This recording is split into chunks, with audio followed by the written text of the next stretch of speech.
Hello, welcome back with another episode of Second Brain, AI powered business thinking. I'm your host, Vimal Patel from Round Tech Square. And today we have a guest named Jim Nance from Tempe, Arizona. He's a brand owner for the brand called Endless Vitality. And Jim, thank you very much for being over here. Welcome to our podcast. Thank you. Appreciate you having me on. Okay, so Endless Vitality, right? So we see that Endless Vitality. Just tell us more about what the brand does. What you Yeah, guys so we're a licensed outpatient treatment center in Tempe, Arizona. We have doctors licensed in 48 states, so we do work pretty much nationally. So what we do is we typically recommend people get blood work done. You can go to your local lab core, where you are in the country. Those results are returned to us. We set you up with a telehealth call with the doc. Goes over those labs, makes recommendations for treatment, gives us a plan of care for us to present to our patient, and then we kind of let them make the decisions on which of our services they prefer, which would be either hormone replacement therapy. So we see a lot of men and women whose hormonal balance is way out of whack. So by supplementing testosterone in both men and women, you see pretty amazing outcomes. So traditionally, if you're having trouble sleeping, putting on muscle mass, taking off fat, cognitive function issues, a lot of that can be resolved with a proper hormone panel. And Okay. then if those deficiencies aren't completely cured, peptides can come in and do a lot of the things to fill those gaps that aren't being addressed by the HRT.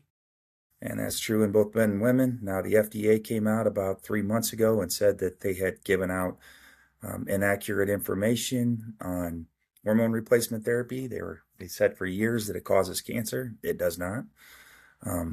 But for example, in men, though, if you have prostate cancer, it's like putting fuel on the fire. So it's important that you do the proper lab results, and that's probably the biggest difference between as a man, getting your testosterone from the guy at the gym. Because if you don't know what your PSA level is, you have no idea, because you don't feel anything when you have prostate cancer until it's way too late. But if you catch it up front, it's really easy to deal with, and it's the number one killer of men our age. And Wow. Okay. then women with Nice. bone density, maintaining muscle mass, if their testosterone is low, they don't create that much anyway. But that can have horrific effects on their body over time, and their ability to age gracefully is really impacted. So we find that if you can make some dietary changes, some health habit changes, along with proper protocols and supervision on things like hormone replacement therapy and peptides, you can have a big impact on those outcomes. So I'd say one of the biggest distinguishing factors between us and other businesses is I help with health coaching, along with the implementation of the proper medication to promote better outcomes than the medication alone. So Nice. there's just a lot of things that people don't know. So it's Realize. education. So if you don't realize that eating a sweet snack first thing in the morning blows out your insulin sensitivity for the day, and that's your True. first thing you do is have a donut with your coffee every morning, and that's your Mm. habit, that if you change that Mm. habit, then Then you you'll become a better immediately person. affect your entire physical makeup. So Yes. I help people with daily stackable health habits, along with direction. With I'm not a physician, so Okay. I'm not here really giving medical advice, but I do know how to read, and I have educated myself over the last 8 years on a lot of Wow. things that we can do, and how these peptides work, and the benefits of hormone replacement therapy, that I can answer some basic questions. But if it comes to something clinical, I lean on my doctors. So we have, again, an You can give MD you with the right 48, advice. yeah, Okay. 48 Okay. states, and Okay. then we have Okay. Beautiful. a Beautiful. staff. So Yeah.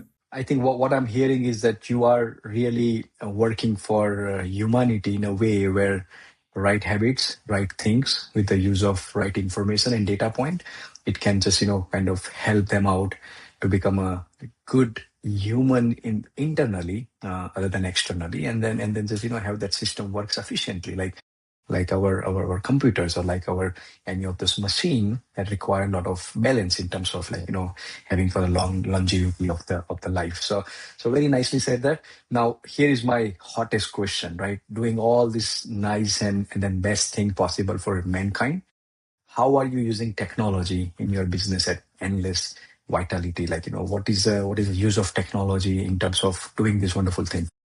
So, our doctors use AI a lot when they're diagnosing patients. So, part of the problem is, a physician gets educated on medicine, and a lot of that medicine is just band-aids to help symptoms go away, whereas peptides treat the underlying cause of the problem. I'll give you an example. One of the main biological failures is mitochondrial function. So as you get older, your body produces less energy, or ATP, so it doesn't recover and repair, and then you age quicker. So by supplementing things like, with things like NAD or methylene blue, which helps with that electron transport chain of exchange of That's protons right. and electrons, then their cognitive function comes back, their ability to repair their muscles come back. And then you add some, the three pillars: diet, exercise, and recovery. You start to attack those systematically, then a lot of the chronic illness that you're seeing starts to dissipate because you're living healthier, you're eating cleaner, you're detoxifying your body, and you're doing a lot better. So the AI is great for helping with the diagnostics, seeing what is going on based on a given set of circumstances. And then we use it on our website as well. So we've built out a chatbot that can answer some basic questions without giving medical advice, but kind of answering some of those the basic Basic ones and question, twos, and FAQs. Yes. and showing them how to work through our process to get to that consult, to get those labs and things like that.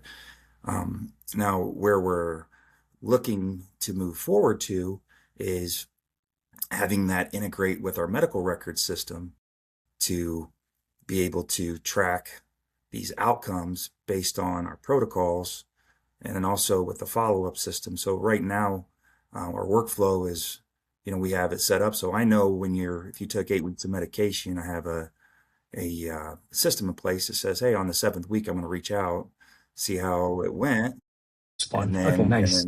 gives me that mechanism to make sure I Insight. follow up Yes. and patients don't just fall off. So a lot of Yeah. clinics make the mistake of assuming that their patient's coming back. Well, if you took NAD and you don't feel like you thought you were going to feel, and I don't reach back out, and they're like, well, it didn't do anything for me, or whatever the case may be. I don't have the opportunity to talk to them about that and say, hey, what about these other things we talked about? Did Did you you do that? get a good night's sleep? Did you cut out that donut that we talked Okay. about Okay. that's No. killing you? You know? Yeah. So no, that's a very cool way, Jim. I think I saw you on your website also. I mean, you use the tool called Docovia to kind of set your agentic AI chatbot to answer very smart questions. I mean, I personally took the test, and then it was asking so smart information, and then as soon as I put the answer, it was even smarter than that, and then kind of asked me the question related to the answer what I have given before. So it is very beautifully done, and then the way you say that the follow-up process of the whole patient's journey to have that medicine's effects, and then how all the trackers and all those data point is working, and then you have that automation set. That's wonderfully amazing in the medical industries and then wellness industry like yours. Um, any advanced use of AI saying that, okay, hey, I mean, we didn't stop till here of our websites and then this chatbot, but something extraordinary we are also doing in the use of AI, or maybe the same industry is doing something like that. So I worked with an AI company out here that had a conversational AI with the medical background of an MD. It was kind of like an 800 number that they came up with for underserved communities, which I thought was great. Okay. So now if you Wow. can't afford a doctor, now you can call this line, and they can give you pretty sound advice about your situation. Again, without necessarily saying it's a doctor and this isn't a doctoral medical advice, but if you got a certain symptom or some circumstances and say, hey, could potentially be the problem, we advise you speak to a doctor now, right? Nice. Okay, no, that's very, very good to know, saying that always having the medical industry or medical personnel to available for the whole humankind without any kind of like difference between some can afford, some cannot, but just putting out there the technology and then use of the technology very wisely to serve the whole humanity and community. That's very, very great idea. Next question would be, obviously you are in the business, you are in the industry from decades, and then from starting earlier when you must have started this brand till that point till right now. I mean, with the use of technology, what are the benefits you have noticed, saying that okay, now certain things are so easy, so fast, quick, accuracy, speed, everything is in place with the use of technology. I mean, can you tell us from the past till right now how things Well, worked out? when we started, AI wasn't even a thing. It wasn't Correct. available in any way, shape, or form that I was aware of 7, 8 years ago. And then in the last 2 or 3 years, it's pretty much It's everywhere. boom. So now I'm seeing AI companies that are integrating 20 different AIs that all communicate together, and I'm looking to implement a system like that. But it's being able to have accurate information accessible at your fingertips that you can kind of run scenarios by. Because everyone plays Google Doctor a little bit, right? That's Start right. feeling bad, you think you're going to die. Let me see, let me go to Yeah. Google, It's find out what's wrong, Google. you know. Yeah, yeah, yeah. But this, What's some Google video? What's some text? just spits out the most relevant information that it can find by doing a web crawl. Now you've got a system that has billions of dollars poured into it that you can get real time information at your fingertips. And I think it's not something that is ready to be used as in replacement for a doctor, but it supplements the information really well, and it gives our doctors a tool that they can run scenarios by, um, to give the best treatment to promote the outcomes we're looking for. Wow. Okay. I mean, that gives me an insight about, if you go 100 years back, there was like, not an actual pandemic, but whatever pandemic we unfortunately witnessed is the 100 years, there was another type of pandemic with the disease like a plague and all those things, which did not have any data, no technology, no awareness, no communication throughout the world or globe.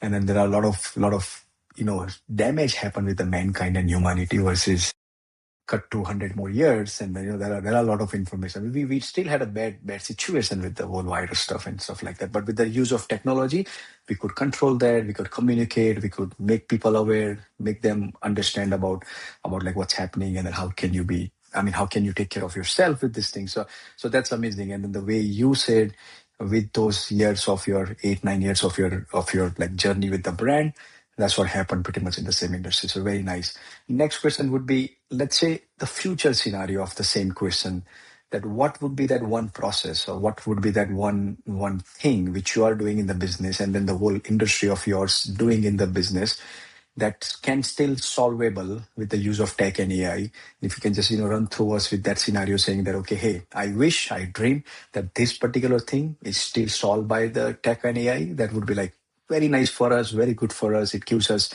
more motivation. It can make things more better than whatever it is right now.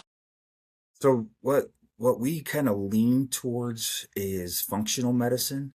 So for example, we have a recovery room that has red lights, grounding, and exercise with oxygen training. So they have this, Da Vinci came out with this thing called the superhuman protocol, where if you start with grounding, you go to exercise with oxygen training, and then red lights is a total body revitalization. So I think you're going to see this AI develop new technologies on the therapeutic side, where you're seeing more and more of these machines that have multiple modalities of treatment, where you could maybe sit in one cocoon and get like Ibu done, where they take your blood, they they run it through a machine that filters out a lot of the toxins in your blood, and then while you're maybe taking in the red lights, grounding, and doing your exercise with oxygen training all in one,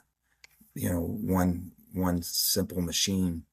And then, then you can kind of, the idea is if we can get away from some of the medicine and do these other things to fight chronic illness, you won't become reliant upon it. And that's probably the biggest problem I see with we'll call it the medicinal industrial complex, is that these doctors are trained to match medicines with symptoms. But when's the last time your doctor told you to go out and take a walk, get some sunshine, let's get some vitamin C, let's talk about your diet, let's cut out sugar, we'll look at some supplementation based on your profile, that it's just not typical It's not. of your typical doctor setting, right? They're just going to take your blood pressure, maybe a blood test, and offer a And couple of very basic things and see you next month, right? lot of guesswork also. I mean, I do remember having a conversation with one of the medical professional saying that sometimes it's not like they want to do it, but they are kind of forced to do it with this type of system what they have in place, where certain things are always a guesswork because they have to relate on the data and then saying that how it is happening. And it may be this, maybe that, and then they don't have a accuracy saying that for sure this is it, Right. and a lot of previous data point they never have it, so then it's always confusing or it's always challenging. But at the same time, what you mentioned saying that still there is a hope, there is a chance, there is so many things can be done in the medical industry with the use of tech and AI, with the better machines, with the better hardwares, and support the hardwares with the softwares, a lot of data points, a lot of analytics, and then help the human, and then help that the internal system of human to become a better and better person, and then have the whole energy and have everything correct, and then save yourself with any kind of a disaster. So very nice. I think Jim, wonderful insights. It teaches us a lot of things, that how we should look at the medical industry, and then be very very right about it, and then be very careful about it, and using by with all the compliance and the protocol, we can still do a lot of things. Nice. The last question.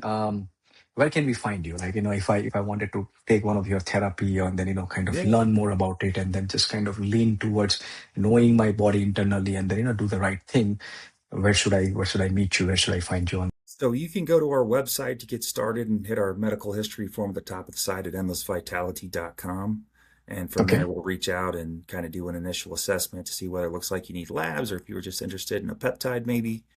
I'm not sure how much you know about peptides, but this is kind of becoming the latest trend. And you're going to see in June, July, sounds like they're going to reclassify a lot of the peptides that the Biden administration took down and put them into a category 2, saying they didn't basically understand it, or maybe some of the downside outweighed the benefits. But the reality is a lot of this is naturally occurring in the body, so it can't be patented. So they had a law out, I think it was 30 years ago, say, hey, like saliva, blood, these peptides like BPC 157 naturally occurs in your stomach. It's what your body uses to heal itself. So it can't be patented. So the research hasn't been, the money isn't there. So if Eli Lilly can't stamp their name on it, they're not going to throw $1 billion at long-term studies to see the efficacy. But I think you're going to see the emergence of AI specifically be able to help create these peptide protocols where a lot of them stack really well. I'll give you an example. Nice. We talked about BPC. It's a gastric juice. Your stomach makes it naturally. When injected, ferrets through your body, finds injury, creates new blood vessels around it, which is the beginning of the healing process, or angiogenesis, right? Now, what it also does, it upregulates human growth hormone. So you've got sermorelin. So used off label a lot of times. It's really for kids who don't hit their growth spurt, but it can be used by adults off label. But while you sleep, you take it before you go to bed, it releases 3 times about the human growth hormone your body typically produces, but the BPC 157 upregulates it or makes it stick to the sensors more effectively. So now you've got 2 guys, same team, doing similar jobs, different pathways, working together to get the outcome you're looking for. And now with AI, I think you're going to start to see these protocols become more and more advanced, Like, where you can say, okay. okay, we do these 2 together, but what if we added this third one? Or what if we did these, and then they can gather all the results, put it together, and we'll have these new peptide protocols stacked. And it'll become more and more mainstream once they've been reclassified as category 1, which means they can be produced in pharmacies, not bought on the gray Nice. market. Okay, right, nice. So all this information can be available on the website. We can book the test, we can book the consultation, and Yep. then meet you and then learn more and more about this. Thank you very much, Jim. It was a pleasure talking to you. You Yeah, gave you us a as lot of well. insights. It will help the technology creator as well as all the people who are looking for this kind of information. Thank you for being over here. Till Yeah, it was next great time. talking to Thank you you. I very much. appreciate your time. Same here. Thank you very much. Thanks, Bye sir. bye. Bye.